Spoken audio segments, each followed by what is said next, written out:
guys, the pencil trick for embouchure control. I'm sure you've all heard of it.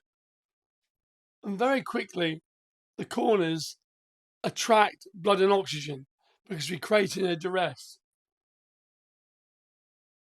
The only downside to that for me is the fact that you're bunching your chin. Now, there's a lot of super players that use a bunched chin. That's one way.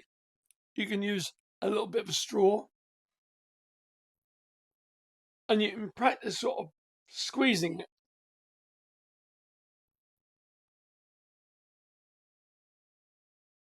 As if you're lifting weights. But there's even a quicker way. If you get your little finger and put it in the corner and direct the squeeze over to one side. Now, some players have a stronger side than the other, so you have to be careful you don't overdevelop one.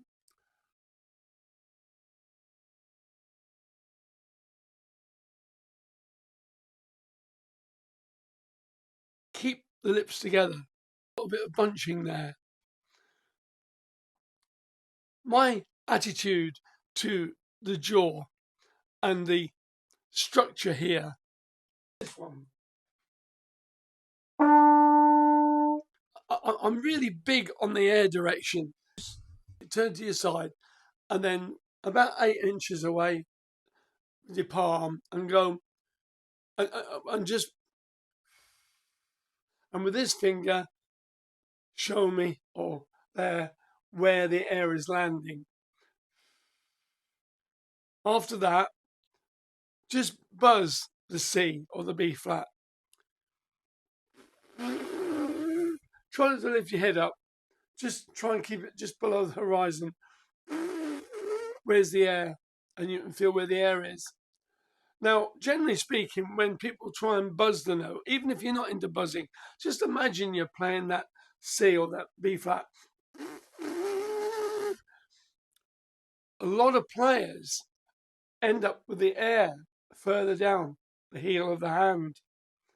It's because there's a bit of this with the top lip has gone over the bottom lip, directing the air downwards.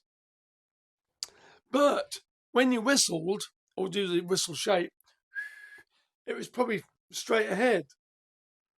And then when you buzzed the note, it went down. So if you blow a candle out, it's generally straight ahead. And if you buzz, it drops. So what does that tell you? That tells you that mouth, you are easing the bottom lip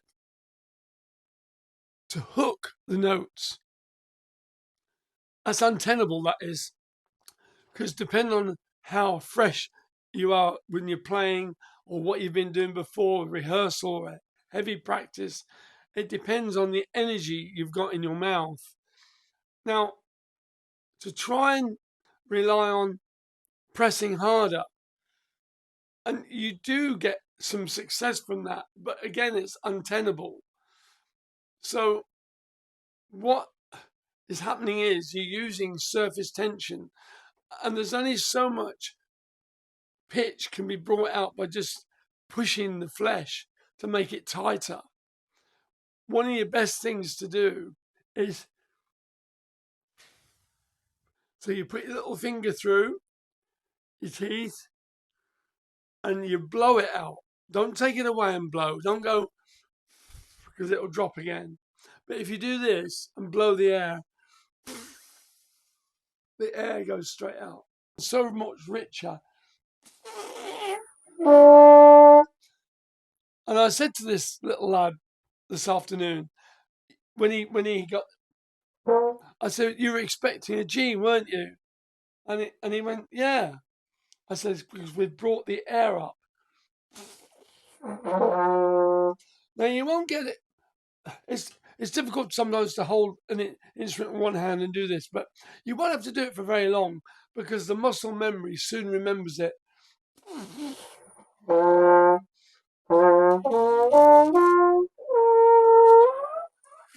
all due to the corners and the teeth aperture. I hope this has made some sense to you. My name is Marcus Reynolds. I'm the inventor, the developer of the Stratos Embouchure system, but I'm showing you things to do if you haven't got the Stratos Embouchure system, and I'm also showing you things to do if you haven't got the book Range Without Resistance.